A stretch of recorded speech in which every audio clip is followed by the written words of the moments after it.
Dneska tady máme otevírání vánočního kalendáře. 7. dneska máme políčko.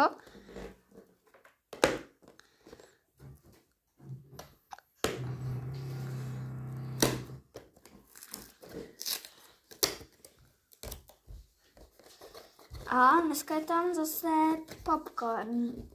Takže dneska tam máme zase popcorn, tady můžete vidět oba dva.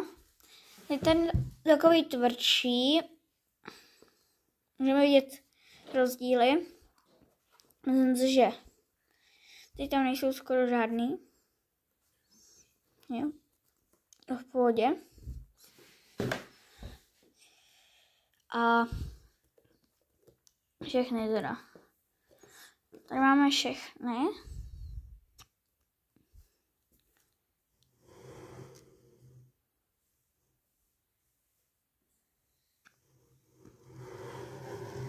Jako vidět. Tady nám další dva stejný, co nám padly. Jsou tady ty kebaby. A to jsou všechny. A já se s váma loučím.